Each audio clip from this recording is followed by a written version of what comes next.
you didn't necessarily know what your future held. You said you knew you deserved to be in the NBA and playing, but you didn't necessarily know what the future meant. Given that, what does it feel like to silence a crowd in the playoffs on the road? Yeah.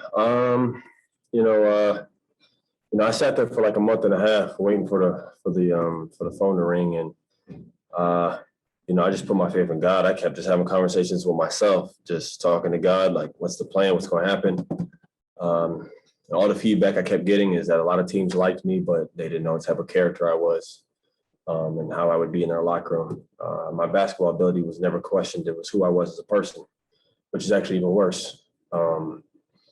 And truthfully, it broke my heart because I know who I am, and always had good relationships with people, but you can have one instance or mistakes and be labeled something. And again, I've alluded to this earlier, but early in the year, I wasn't perfect in some situations years ago, but everything happens for a reason. And I've grown so much as a human, even more so than being a basketball player, just as a person. And it's the only thing that kept me through that month off. It's just being patient and staying ready, staying in shape, and just hoping someone would give me a call. And Denver, Coach Malone, Tim Conley called me and were like, we know what you would bring to this team, and we would love for you to come play. And fast forward to tonight, and it feels good. I don't know how much I can elaborate on that. It just feels really good, man. This game could bring you the lowest feeling in the world. Yeah, I swear, some of these nights you could feel so low. And then this game can make you feel so good about yourself too. It's a beautiful game. And everything that I've gone through over the past 2 months has taught me just to never take anything for granted. And it helps me play with a different type of chip on my shoulder and a different type of hunger, because I promised myself I would never be back in that situation ever again, and I won't be. No matter what, I'll play on that court with every ounce of energy I have. And, I just got to keep building. Tonight was a good night. But it's 2-1. We have a lot more work to do, so just got to keep building. Katie Wingy, Altitude. Hey, Austin, listening to you talk about coach sending you in and saying, shoot the ball, having your teammates support you, Paul Millsap, Will Barton saying, be you tonight. I guess this is a two-part question. One, how perfect of a fit do you feel like Denver is for you at this point of your career? Man. And two, is that normal? Like, is that normal to have a coaching staff and a whole bunch of players already have your back in that way in the NBA?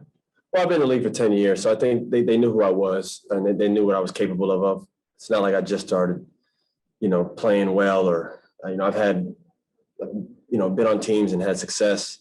So I think they saw it and they believed in me, but no, it's not normal to have that many guys from the get-go help, accept you. And it was such a warm welcoming here, beyond anything I've ever experienced in my life. So that just boosts your confidence. Coach Malone boosts my confidence. Tim Conley boosts my confidence. Will Barton, PJ Dozier, Monte Morris, all these guys, Paul Millsap, JaVale, these guys talk to me throughout the game.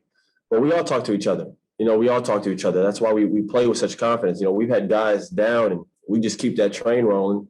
Obviously, it starts with the big fella, but everybody pushes each other. So this team we are really a team. It's just a true team, and it's fun to play basketball like that, to be a part of something where it's always about the next guy, and it's fun to play here, and it's been a great fit. I've never been somewhere where I've just fit somewhere, not just basketball-wise, but culturally-wise, I fit. I have the same background as a lot of these guys in terms of even coach and Coach Adelman. We all come from, coaches who coached, and fathers who coached, and it's a good fit. So I just got to keep working. There's a lot of better things I can continue to prove on, and I'm going to work on that.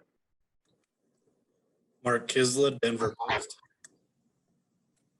Okay, without getting too philosophical here, I know that most of us are flawed. I know I am, and most of us even know we're flawed, but it's hard for us to change. So in those conversations with God you had, what were you trying to find out, and what were you looking for?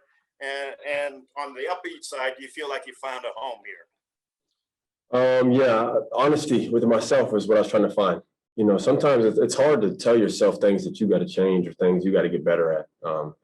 Because when things aren't going right, the easiest thing to do is to point a finger at somebody or a situation and be like, well, it wasn't meant for me to be here. Well, work out here because of this, that, or this. But ultimately, everything that happens is on you for the most part in this league. I'm not going to say everything, but a lot of things are. And it pushed me to find myself in terms of how I need to approach the game as a leader, as a teammate, as a professional. And not that I haven't done this for years, but there's levels to it. And I knew I had to raise that level even higher. No one's ever questioned my basketball ability. No one's ever questioned my work ethic. But character was the thing that I kept hearing. And that was the hardest thing for me to hear because I didn't know how can you work on that? How can you work on something that you always feel like, I know I'm a good guy. I feel like I'm a good guy. I had good relationships with my teammates wherever I played.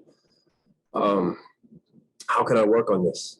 And the best thing you can do is be honest with yourself. And my talks with God, I just looked in the mirror or when I would sit in bed or I sit on that couch watching other players play. You sit there and you just talk to yourself and you're like, Austin, I got to do this. I got to do this. I got to do this. And I don't want to go into detail what those things are, but honesty is the best way I've gotten through. Just being honest with myself and realizing that I have work to do, a lot of work to do on myself.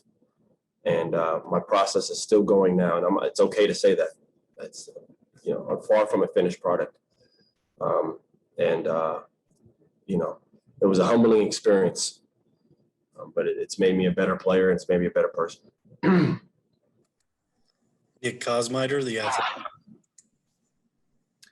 Yeah, Austin, you've been in this game, like you said, 10 years, and you watch players, you know this game well. You're the son of a coach, so you know what Nikola Jokic was from an outside perspective, having watched him play, having seen his game. What are things that you learn as his teammate in these moments about him that you don't know when you're not his teammate, when you're watching from the other side? I'll be honest, I knew Jokic was really good. Obviously, we all do. Did I know he was this good? Sometimes you really don't know until you play with a player. It's kind of the same thing I used to say about when I played with James Harden. You play with someone and you realize, man, this dude is really a different level. That's what I've been hit with right away from here. And I haven't been here. I've been here for a couple months or whatever the case may be, but that dude is so good at basketball, man. He's unstoppable. I don't know how you stop him. He can shoot, he can pass, he hits shots that are unorthodox. He plays physical. His IQ, he moves the ball, he makes the right read 99.9% of the time. And that's why he's the MVP. And I think there's no debate about him being MVP. I think it's going to be a unanimous decision. He's a special player, and it's fun playing with someone like that. So, it's been a great experience, and I'm very lucky to be here, quite frankly. So. All right, Austin, we got time for one more. We're going to end with Brendan Voigt from DNVR. Hey, Austin, we just heard Michael Malone say he's encouraging you to shoot more when you're open. We've heard similar stuff from Michael Porter. I'm just curious if there's been an evolution at this point in your approach from when you first got here, maybe trying to be low mistake and just fit into, you maybe just won a playoff game on the road. Yeah. It went like we're wide open. We're not shooting the ball. It's more so just like if you catch it, you got to let it fly, even if someone's closing out or someone's there. He just wants me and Michael to be aggressive because we got to help scoring on that offensive end just because the load is so heavy on the big fella. And, obviously Michael is a huge scorer as well. So, coach just tells me when I get in there, he's like, I need you to be aggressive. I need you to look to score.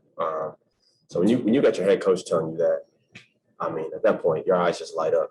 That's the best thing any player can hear is that their coach wants you to shoot the ball. So you go out there and you shoot with confidence and, you just keep going. So we definitely got to continue to be aggressive. All of us, not just me, Monte, Michael, everybody. So. All right, that'll do it. Thank you, Austin. Thank you.